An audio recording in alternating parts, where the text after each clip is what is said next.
Hey, good morning, good morning. Hola Mamis and Papis, is Yawnie, your DJ and Dance Junkie with today's Dose of the Dime, and we are coming to you live on Facebook Live and on the Bachelor News Radio Network. And if you want to get involved, if you want to ask questions, if you want to, holla at me, give me a comment, let me know how I'm doing, let me know what you want to hear. And if you have a question, absolutely hit me up. The number is 646-929-0130. We also have message boards open so that if you wanted to post there, you can do that as well. Also, I have a Facebook group. It is a public group. You can find it right now. It's called A Dose of the Dime Radio Show. On there, we talk about different topics. We talk about different questions about relationships, questions about, asking the men, what is it that we can do differently as women, and asking them. And next week, guys, guess what? I'm asking the women, hey, guys, what can you do differently? You can't reply. You just got to sit there. The women sat there, so you sit there, sit this one out, okay? So on last week's show, we talked about narcissists. I want to give you a brief rundown, like a brief recap. First of all, saying that somebody is a narcissist is actually absolutely kind of like it's become this like $10 insult. Like, oh, you're just a narcissist. It's a misconception, because there are self-esteem, pride, vanity, some vanity, obviously not all, but vanity, those are actually positive things to have about yourself. It's actually the things that will actually keep you from getting taken advantage of by a narcissist. Also, it's a diagnosis, okay? It is an actual mental condition. I'm going to show the people on Facebook what I call my Bible. This is the DSM-5. And it said narcissistic personality disorder is an actual diagnosis where you have to have at least 5 of these 8 different criteria, and you have to be diagnosed by a therapist, which I am, by the way. So this is not a 2 things that I say on here, and oh my God, he's a narcissist, or oh my God, she's narcissistic. That's not what it is. Absolutely. 2 things that you got to know. 1, a narcissist will never reach out for help, so it's very rare that they reach out for help, even though they should. It's very rare that they reach out for help. And 2, because it's a personality disorder, they don't understand that something is wrong. They just know that their relationships aren't going the way that they want them to, if that makes sense, okay? So please use this show for your personal life. This is not for you to diagnose anybody. Please don't have your person come for me, because I don't know you and I don't know them, okay? And again, because I don't know them, this is not the show to diagnose anybody, but for your personal protection, for your personal, I want to make sure that, my relationship is up and up. Definitely listen, and if any of these things vibrate with you, do some reflection, have some conversations. Now, the one thing you will know, that if it's a narcissist, a real narcissist, the conversations that you're going to have are going to be ugly, because if you come to them and you say, hey, this is what's going on, they're going to fight back. Listen. Okay, so let's review some of the warning signs for an overt narcissism, and we'll talk about the difference in just a minute. So overt narcissism. The first thing you want to look out for is their communication style. Are they controlling? Do they want to control the whole conversation? Do they keep rerouting it back to them? If you say something they don't like, do they feel off just a little bit? Do they brag and they boast a lot? And if they don't like what you say, do they deflect? Do they change the subject? Do they make you kind of feel crazy about what it is that you say? Do they correct you in such a way you're like, wait, whoa, what did I do? And when you're talking about what it is that you've done, like, oh my God, look, I did this, they kind of go, oh, that's nice, I did that before. Dismiss your accomplishments. You want to look out for those things. Moving forward, the grandiose sense of self-image. Again, grandiose is what it sounds like. It's huge. It's like, think of a king that is absolutely prideful. If you've seen someone and they have this huge, larger than life, I deserve all the good things, I deserve nothing but praise, I deserve to not be held accountable for anything that I do because I'm better, that's something you want to seek out, okay? They believe they deserve special treatment. They believe they were born better. They believe that everything that they do is 100 and they are the MVP every year, okay? They also overspend. These are somebody that are labeled, I call them label hoes, don't come for me. But yeah, people who have to have labels. It doesn't matter, if it's a good designer outfit. If it's not the designer, they're not going to wear it. If your friends aren't going to get them anywhere, they're not going to be friends with your friends. And furthermore, if you don't benefit them, they're not going to be friends with you very much longer either. Okay, so everything that they do is with a design to get them further in life. And if they're with you, they see value in who you are. Okay, so these type of people are also pushy. They push you on your boundaries. Like if you say no, they'll, oh, come on. No, it will be fine. Oh, come on. They'll nickel and dime you until you finally say yes. They push your boundaries. They do it in a relationship. They do it prior to relationship. And what do I mean by that? So prior to relationship, if you guys are just talking and automatically they're calling you baby, or automatically she's saying I love you within like the first week, and she seems super, super attached, she might be a narcissist, or she might have issues. One or the other. We'll talk about that. We'll talk about that next time. Okay, but definitely somebody that pushes your boundaries physically as well. Like if you're not ready to do some of the things that they're asking you to do and they keep pushing you to do it and you cave, you might be dealing with a narcissist, bro. Alright, so another one is obviously manipulation. That is a key factor in narcissistic personality disorder, okay? They have behaviors that get them where they want. They rationalize their bad behaviors. They capitalize on your low self-esteem to get them whatever it is that they want with you, okay? And of course they villainize. So say you caught them doing something, and we're going to get so much further into this today. Say you caught them doing something, and you go, hey, what's this about? They'll flip it so that you are the person that ends up feeling like the victim. So definitely you want to consider looking after any of those things, okay?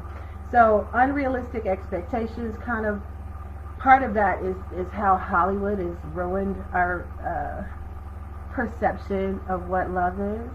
They'll love bomb you. So because Hollywood's kind of ruined our view of what love is, we think it's this big cataclysmic thing, and sometimes it is, don't get me wrong, but it's almost like a full-fledged assault. Everything you like, they like. Everything you want to do, they like to do it too. I don't know if anybody watches The Office, but Andy was love bombing Michael when he first met him. And I'm going to give a shout out to some of my people watching on the Dose of Dime on the Facebook group. Hey, Winnie, what's up, my girl? I haven't seen you in a minute. Miss you. All right, so definitely grandiose gestures. They're gonna spend a lot of money on dinners, on presents. They'll start pushing boundaries. They'll send flowers to your job, and you didn't tell them where you worked. That type of stuff. And they're very quick about it.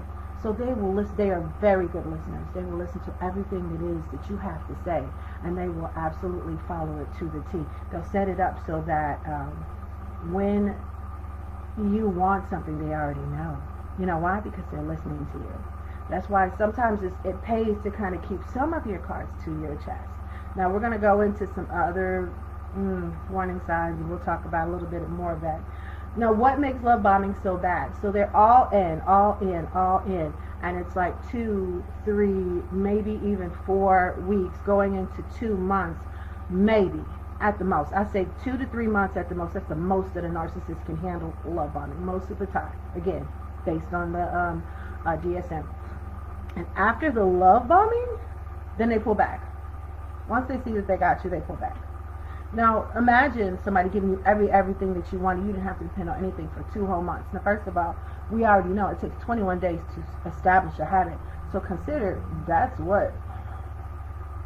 60 days. So now you're dependent on them, and you kind of have solid emotions for them, almost like a soulmate type of factor. And then all of a sudden, they stop talking to you. The first thing you're going to do is, what did I do? Are we okay? Did I mess up? And that's where they get you. Once they see that, they pull back. And then you start doing extra to get that love and affection that they gave you in the beginning back. So then they start what they call breadcrumbing. Breadcrumbing is, but what did I do? Did I mess up? Oh no, babe, we're okay. Here, let's go out to eat. Then you go out to eat. and then you don't hear from them again for 2 more days. They string you along. They give you just enough for you to stay interested without being heartbroken, and then they kind of string you along until they get what it is that they want. I know it's sad. It gets worse. I promise. I said, of course, we have the lack of empathy. So normal things like if you have a parent that died, and you come to the one person that you care about for consolation, and they're like, oh, okay, babe, I'm sorry too. They have a lack of empathy. Now, the research is going back and forth as to whether it is a lack of empathy because they just don't have it, or a lack of empathy because they choose not to have it. But either way it goes, you will feel it. They will fake it up until they can't, and then they'll be done. Okay, so before we get into today's topic, which is the covert narcissism, it's a whole different thing. Listen, I want you to listen about what's going on the Bachelor News Radio Network. We have feature album Friday today, Fridays only. Okay, so it is like a 30-minute tour of an artist's discography, and of course, I mean, let me tell you, the Bachelor News Radio Network comes with the old school jams. So this today, they're focusing on Teddy Pendergrass, and oh my goodness, when I tell you, he's also part of my past, part of my growing up, and oh, close the door. I y'all don't come to hear me sing. I don't know why I do that to y'all, because I can't sing. I tell you, it is what it is. All right, so that is going to be today, 5:30 Eastern Standard Time, 6:30 Central Standard Time, and the website, of course, is in my link. But you can also go to thebachelornews.airtime.pro. Again, the Bachelor is spelled BATCHELOR news.airtime.pro. And then, of course, okay, they have like they call Whisper Softly. Whisper Softly is a serenade of love songs that they're playing now every day but Saturday from 8 p.m. to 12 midnight. And it is just, man, I'm telling you, you want to set the mood, just put your computer on it and go through the house and watch the mood just melt into order. I love it. Listen, it is a thing. So don't forget, again, today, feature album Friday, 5:30 Eastern, 6:30 Central. And today they're talking about Teddy Pendergrass. I know some of you grew up on him. Some of you conceived on him. We're not going to talk about that, though. Anyways, thebachelornews.airtime.pro. And again, the Whisper Softly, Quiet Storm remix of love songs.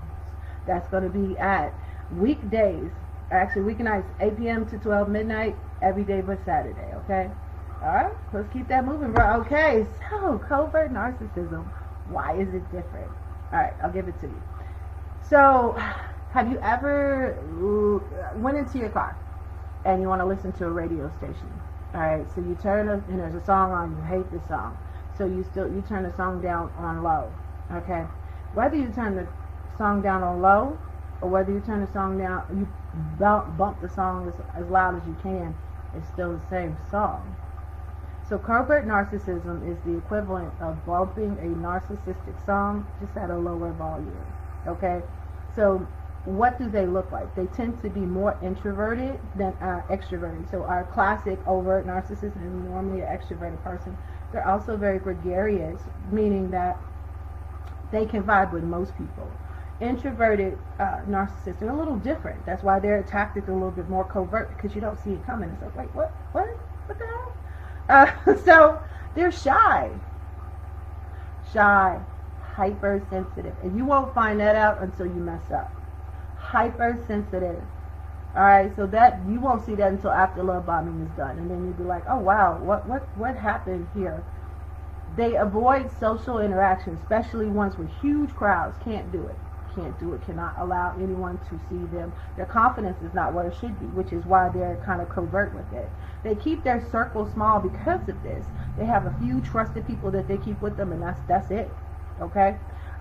They avoid relationships, of course, as a narcissist would. They avoid relationships that they can't get anything out of. They're probably not going to talk to you, okay?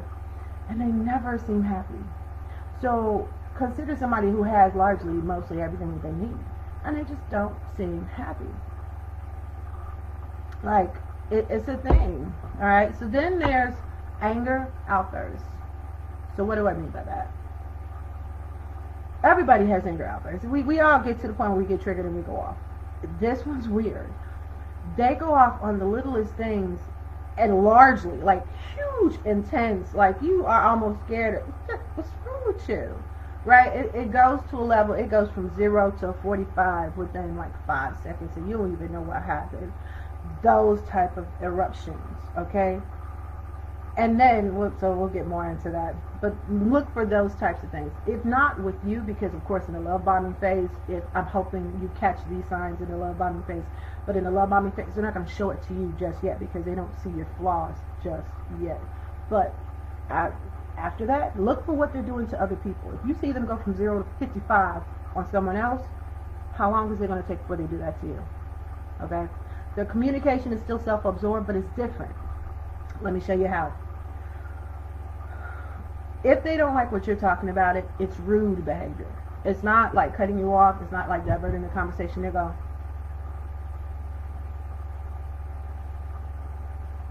They'll start doing, like, they'll roll their eyes. They'll scroll on their phone. They'll do other things that make you feel like whatever it is you're saying is not important. Okay? They'll do it openly. All right? Another thing that they do is they change the subject. And of course, they'll just ignore the whole conversation. Absolutely. Okay? So, another thing that you'll notice with their conversation is that their apologies are absolutely insincere. Insincere. When I tell you they're insincere, it's here's what I mean. Okay, so if you apologize to a friend, if somebody says, hey, what you're doing is hurting me, we've talked about this with toxic family members, if they say, what you're doing is hurting me, and you go, okay, I'm so sorry. But then like next week they do it again. That's what you want to look for. Their apologies are insincere. If you are very clear about what it is that is going on, that is upsetting you, they'll apologize, absolutely, and very dramatically. But they're going to do that behavior again. Now hold on to this nugget for when we go to gaslighting. Stay there. Okay, so passive self-importance. They're going to devalue your confidence, but not in a way that's loud. Your accomplishments aren't much. Oh, you did that? Oh, yeah, I did that when I was, just starting out. They'll do nasty sweet, what I call them nasty sweet compliments. They're backbiting. Oh, God, girl, that dress looks good on you. I bet you if you lose 10 more pounds, it'll be slamming. Or, oh, baby, you played a good game. It's too bad your friends are just a little bit better than you. Maybe we should practice more together. Those kind of comments. Listen, okay? They'll belittle, and another thing that they'll do is they'll belittle themselves. Why do they do this? That doesn't even sound like narcissistic behavior. Why? It's manipulation. Oh my God, I can't do it like you do it, babe. You do it so well. Why don't you do it for me? They're getting you to do it, and of course, getting you to be like, oh, baby, of course. No, honey, you do so well. I love it when you do it. Oh, but you're the best. I love you so much. Or they'll go, oh, I don't deserve someone like you. I'm so bad. Oh, baby, no, you're not bad. Listen, I'm saying this in a feminine voice, but women are masters at this. I gotta tell you. Men are too. Don't get me wrong, but I've seen some. And then, okay, so we talked about the backhanded compliments. What about dismissive and condescending, remarks that sound okay in the beginning, and then you go, wait a minute, did you just call me slow? Those kind of compliments that you actually have to sit back and roll. I think they're just kind of distant. So there's this intense need for them to win, okay? An intense need for them to win. They will win at any cost, all right?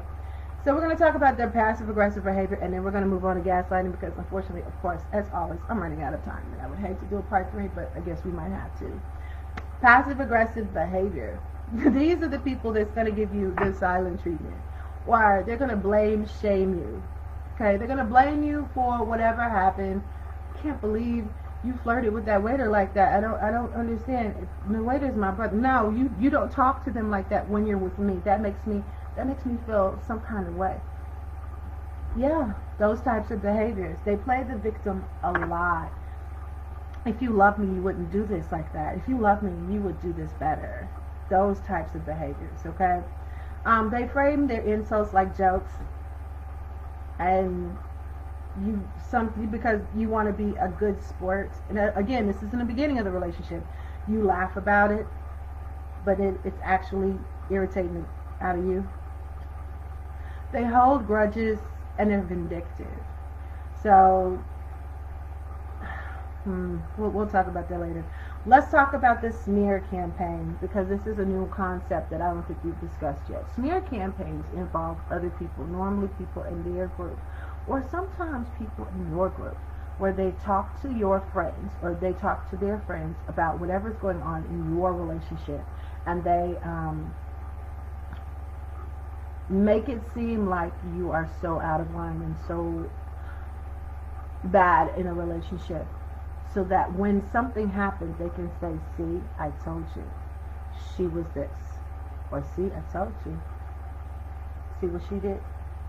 Alright, triangulation is where they also hold somebody above you, like an ex-girlfriend. Well, my ex-girlfriend used to do it like this. Or my ex-boyfriend, he always had my car gassed up. My ex-boyfriend used to have my car clean and gassed up, and I never had to touch a door. That's triangulation. They're pitting you against someone else to fight for their attention. And it also makes you go, well, yeah, baby, I'll step it up.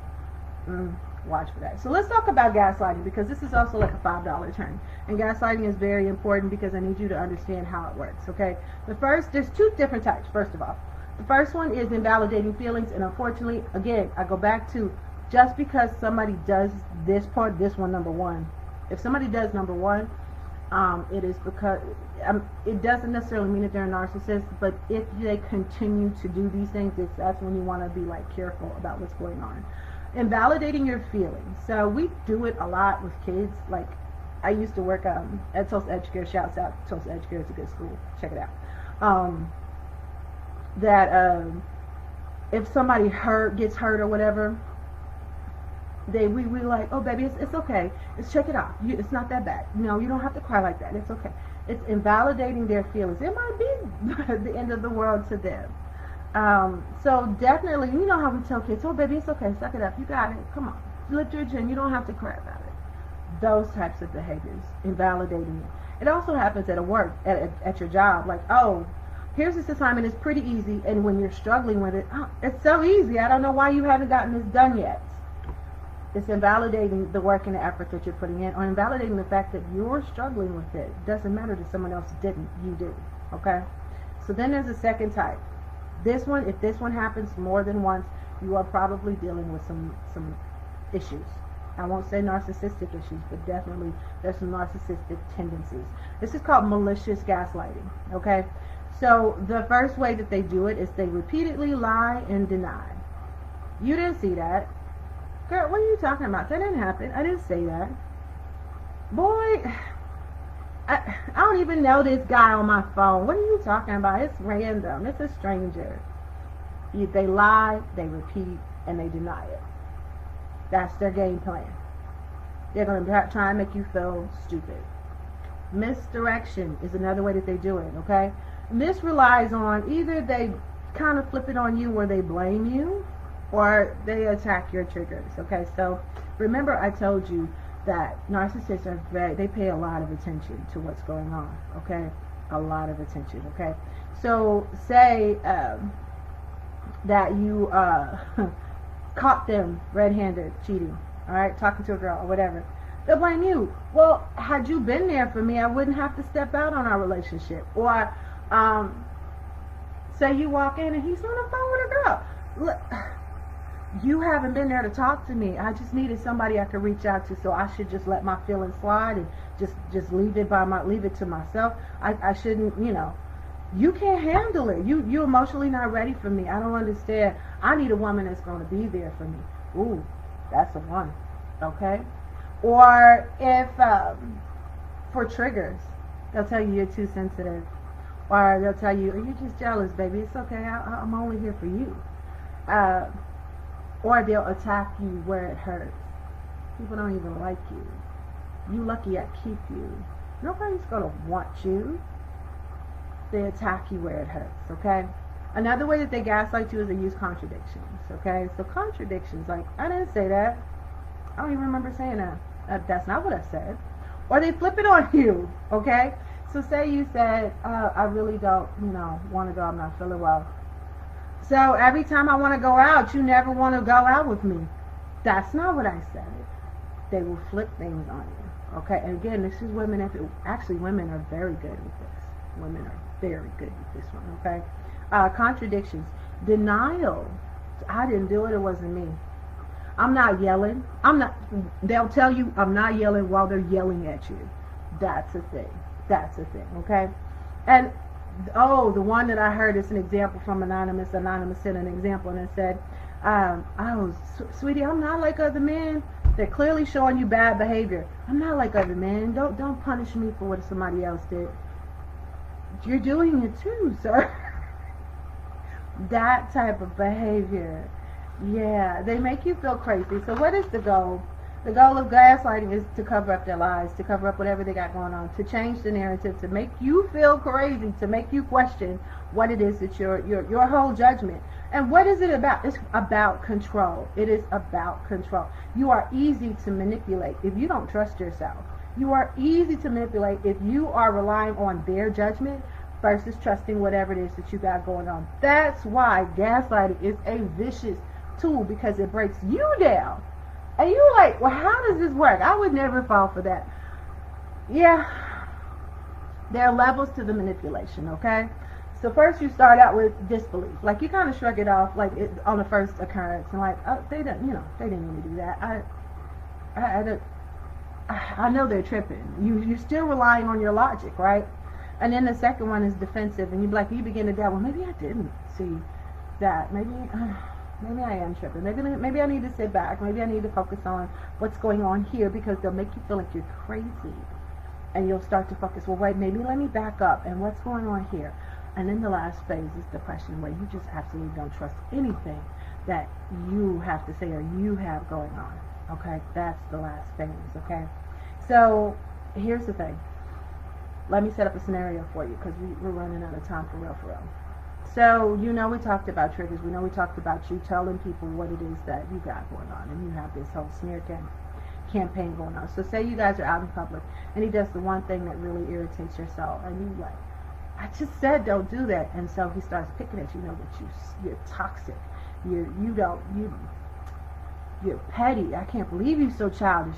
And then when you blow up on him, because they'll push that button, they know the triggers, the buttons to push in order to get you to go off. And I'm not just saying men, because I got to tell you, I dealt with a female narcissist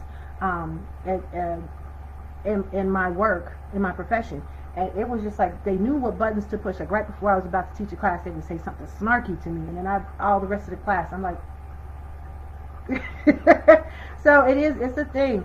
And then you go off, and then they say, see, I told you she was crazy. It's part of the smear campaign. They are doing this, not necessarily because they want to hurt you, but because it benefits them. You are easy to control. I have you under control. I don't need anything else. All right? So let's go ahead and start wrapping this up. I am the DJ Dom. I am the DJ and your Dance Junkie. So we want to talk about the fact that you don't have to stay. You can distance yourself. You can find me on all my forms of social media: Facebook, Instagram, Pinterest, TikTok, all the forms. I want to leave you with one affirmation before we wrap this up. No one can take away the power that I have within me. And I want you to focus on that. And I am your DJ Dom, your DJ and your Dance Junkie, and I'm wishing you well on the Bachelor News Radio Network. And I hope you guys tune in next time.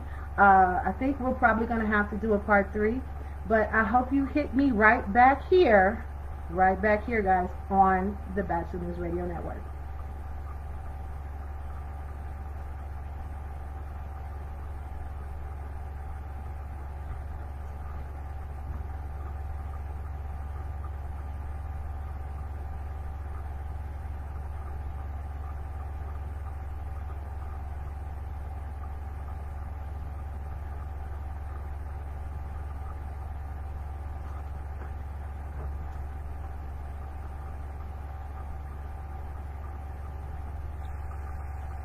Okay, guys, listen.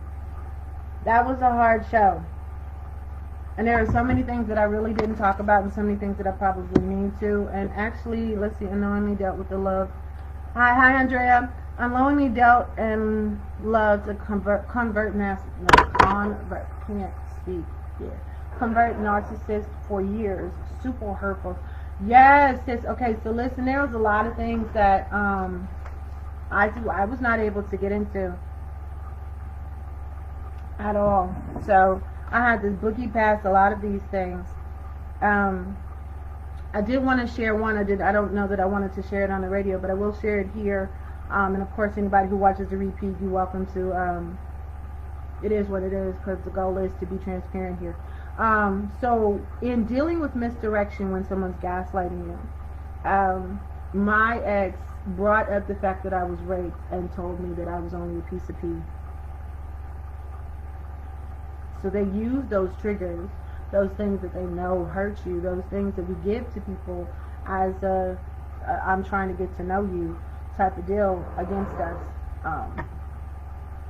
And there's not much we can do about it. Or, like for the female narcissist that I dealt with, she was like, you know what, you always think somebody is trying to use you. Nobody has to use you. You know, everybody else has talent. You think you're so talented. That was some hurtful stuff. Yeah. Hey, Miss Rosalind. Shouts out to you, my love. Thank you for tuning in. So, yeah, it's a thing. And they're female and male. Do not for 1 second think that a female will not befriend you for their benefit. And I go back to men, same thing. Do not feel like for a minute that a male narcissist won't try to befriend you just because you're the same sex. It happens. So if there are not any questions, I'm going to hold for like 2 seconds. Are there any questions I can answer while I'm here, not on the radio? Yeah. So yeah, I am domestic abuse and rape survivor. I have my master's in social work, and I am licensed therapist. I'll be taking my clinical license soon. So other than that, guys, if there's no questions, I'm going to close this out, and you guys be blessed and have a wonderful day. Bye.